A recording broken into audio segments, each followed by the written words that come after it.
देशवासियों, नमस्कार। हम सभी ने बीते दिनों में देश का सामर्थ्य और उसका संयम दोनों देखा है। मैं सबसे पहले भारत की पराक्रमी सेनाओं को, सशस्त्र बलों को, हमारी खुफिया एजेंसियों को, हमारे वैज्ञानिकों को, हर भारतवासी की तरफ से सैल्यूट करता हूं। हमारे वीर सैनिकों ने ऑपरेशन सिंदूर के लक्ष्यों की प्राप्ति के लिए असीम शौर्य का प्रदर्शन किया। मैं उनकी वीरता को, उनके साहस को, उनके पराक्रम को आज समर्पित करता हूं हमारे देश की हर माता को, देश की हर बहन को और देश की हर बेटी को ये पराक्रम समर्पित करता हूं। साथियों, 22 अप्रैल को पहलगाम में आतंकवादियों ने जो बर्बरता दिखाई थी, उसने देश और दुनिया को झकझोर दिया था। छुट्टियां मना रहे निर्दोष मासूम नागरिकों को धर्म पूछकर उनके परिवार के सामने, उनके बच्चों के सामने बेरहमी से मार डालना, यह आतंक का बहुत विभत्स चेहरा था, क्रूरता थी। ये देश के सद्भाव को तोड़ने की घिनौनी कोशिश भी थी। मेरे लिए व्यक्तिगत रूप से ये पीड़ा बहुत बड़ी थी। इस आतंकी हमले के बाद सारा राष्ट्र, हर नागरिक, हर समाज, हर वर्ग, हर राजनीतिक दल एक स्वर में आतंक के खिलाफ कड़ी कार्रवाई के लिए उठ खड़ा हुआ। हमने आतंकवादियों को मिट्टी में मिलाने के लिए भारत की सेनाओं को पूरी छूट दे दी और आज हर आतंकी, आतंक का हर संगठन जान चुका है कि हमारी बहनों बेटियों के माथे से सिंदूर हटाने का अंजाम क्या होता है। साथियों, ऑपरेशन सिंदूर ये सिर्फ नाम नहीं है, ये देश के कोटि कोटि लोगों की भावनाओं का प्रतिबिंब है। ऑपरेशन सिंदूर न्याय की अखंड प्रतिज्ञा है।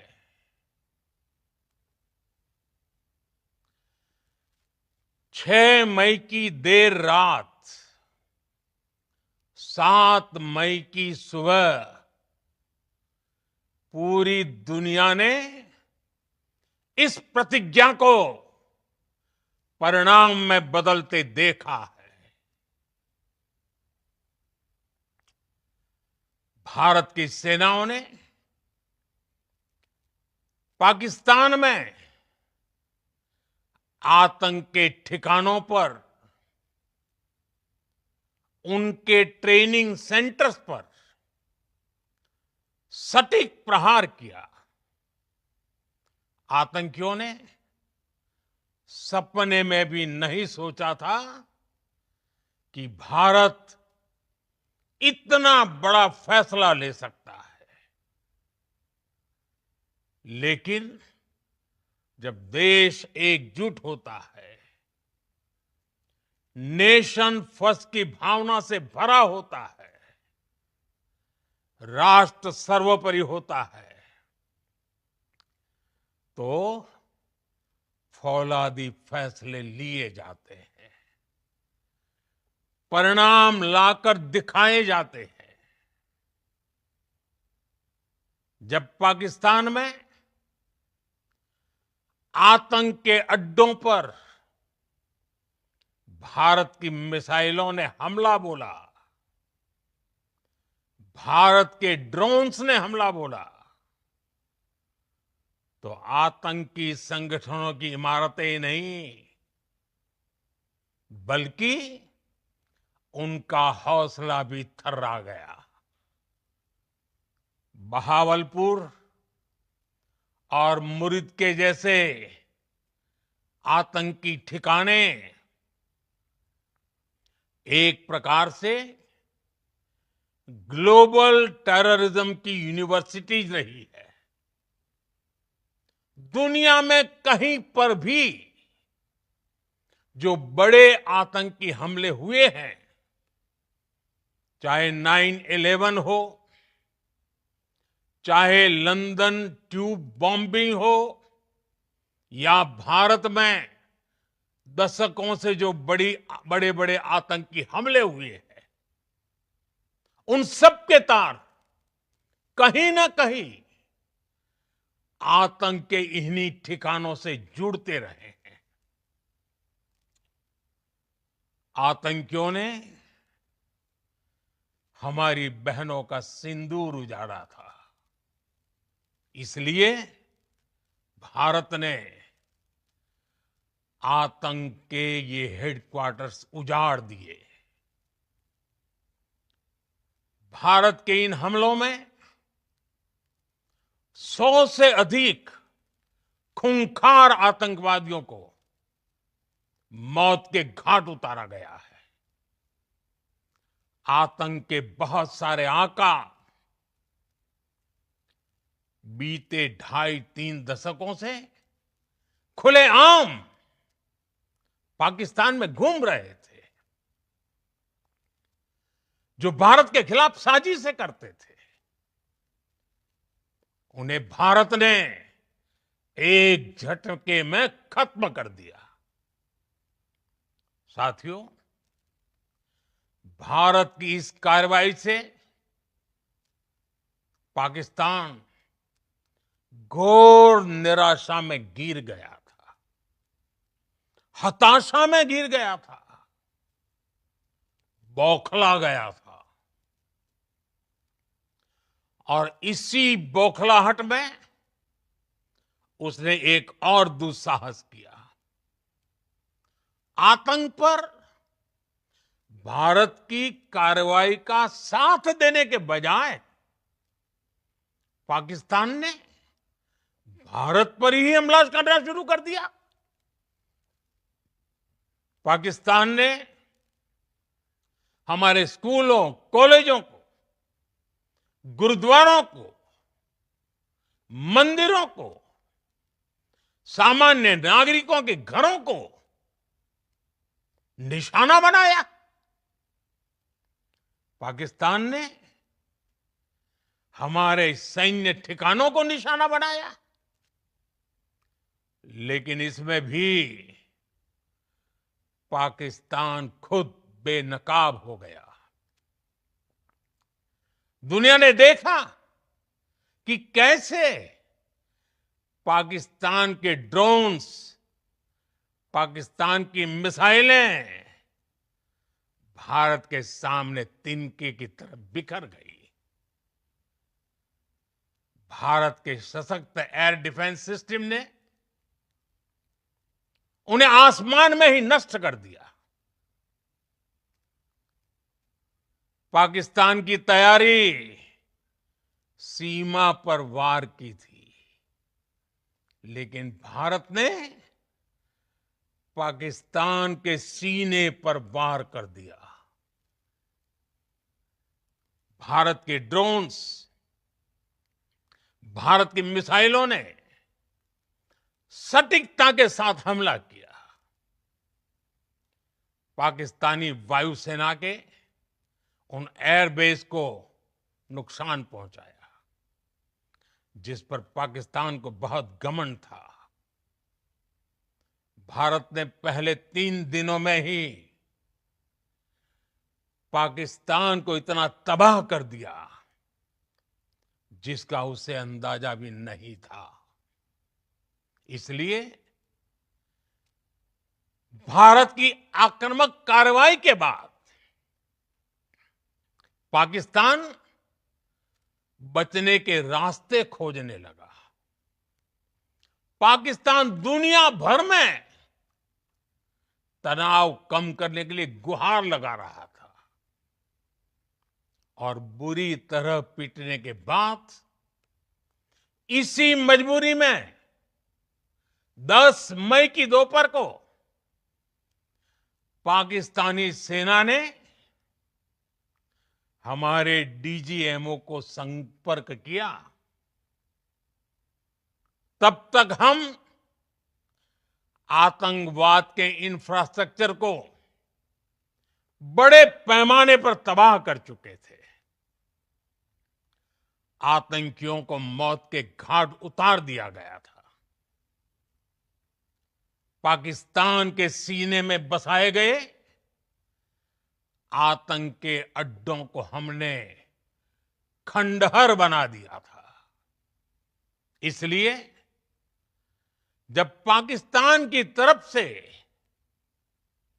गुहार लगाई गई, पाकिस्तान की तरफ से जब ये कहा गया कि उसकी ओर से आगे कोई आतंकी गतिविधि और सैन्य दुस्साहस नहीं दिखाया जाएगा, तो भारत ने भी उस पर विचार किया।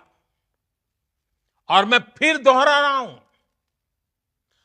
हमने पाकिस्तान के आतंकी और सैन्य ठिकानों पर अपनी जवाबी कार्रवाई को अभी सिर्फ स्थगित किया है। आने वाले दिनों में हम पाकिस्तान के हर कदम को इस कसौटी पर मापेंगे कि वो क्या रवैया अपनाता है। साथियों, भारत की तीनों सेनाएं, हमारी एयरफोर्स, हमारी आर्मी और हमारी नेवी, हमारी border security force BSF, Bharat के अर्धसैनिक बल लगातार अलर्ट पर है। सर्जिकल स्ट्राइक और एयर स्ट्राइक के बाद अब ऑपरेशन सिंदूर आतंक के खिलाफ भारत की नीति है। ऑपरेशन सिंदूर ने आतंक के खिलाफ लड़ाई में एक नई लकीर खींच दी है। एक नया पैमाना, न्यू नॉर्मल तय कर दिया है। पहला, भारत पर आतंकी हमला हुआ तो मुंह तोड़ जवाब दिया जाएगा। हम अपने तरीके से, अपनी शर्तों पर जवाब देकर रहेंगे।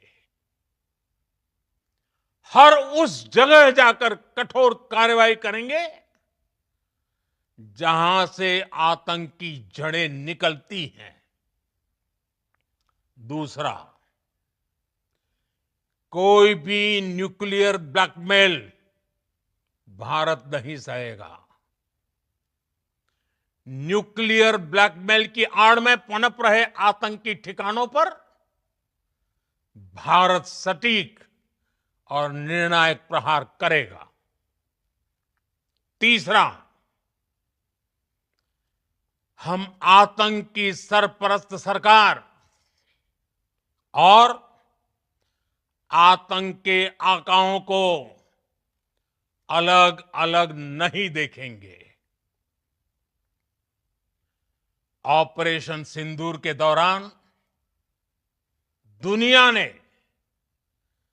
पाकिस्तान का वो घिनौना सच फिर देखा है,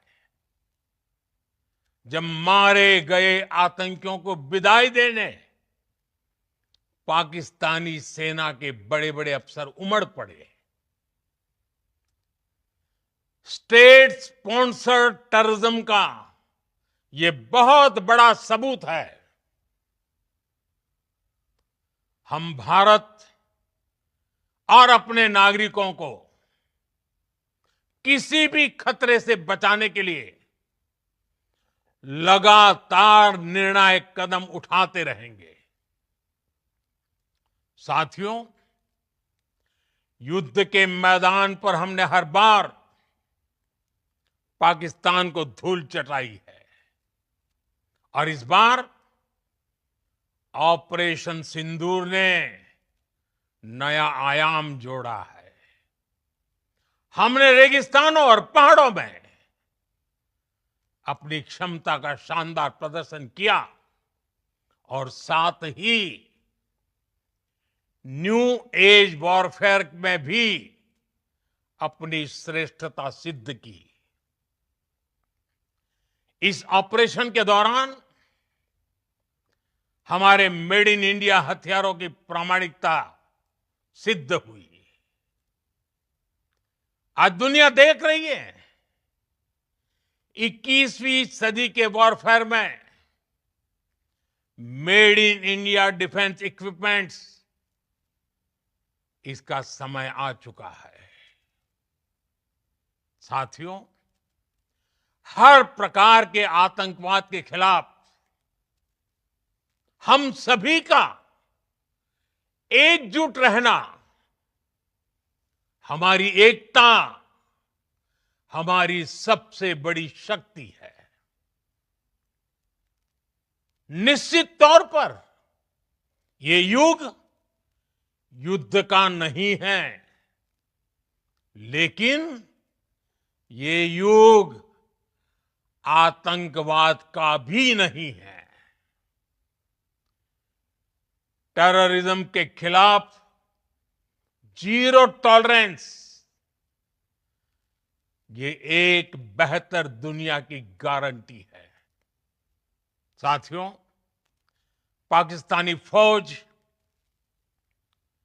पाकिस्तान की सरकार जिस तरह आतंकवाद को खाद पानी दे रहे हैं, वो एक दिन पाकिस्तान को ही समाप्त कर देगा। पाकिस्तान को अगर बचना है तो उसे अपने टेरर इंफ्रास्ट्रक्चर का सफाया करना ही होगा। इसके अलावा शांति का कोई रास्ता नहीं है। भारत का मत एकदम स्पष्ट है। टेरर और टॉक एक साथ नहीं हो सकते। टेरर और ट्रेड एक साथ नहीं चल सकते और पानी और खून भी एक साथ नहीं बह सकता। मैं आज विश्व समुदाय को भी कहूंगा, हमारी घोषित नीति रही है अगर पाकिस्तान से बात होगी तो टेररिज्म पर ही होगी। अगर पाकिस्तान से बात होगी तो पाक ऑक्युपाइड कश्मीर पीओके उस पर ही होगी। प्रिय देशवासियों, आज बुद्ध पूर्णिमा है। भगवान बुद्ध ने हमें शांति का रास्ता दिखाया है। शांति का मार्ग भी शक्ति से होकर जाता है। मानवता शांति और समृद्धि की तरफ बढ़े, हर भारतीय शांति से जी सके, विकसित भारत के सपने को पूरा कर सके, इसके लिए भारत का शक्तिशाली होना बहुत जरूरी है। और आवश्यकता पड़ने पर इस शक्ति का इस्तेमाल भी जरूरी है। और पिछले कुछ दिनों में भारत ने यही किया है। मैं एक बार फिर भारत की सेना और सशस्त्र बलों को सैल्यूट करता हूं। हम भारतवासी के हौसले, हर भारतवासी का एकजुटता का शपथ, संकल्प, मैं उसे नमन करता हूं। बहुत बहुत धन्यवाद। भारत माता की जय। भारत माता की जय। भारत माता की जय।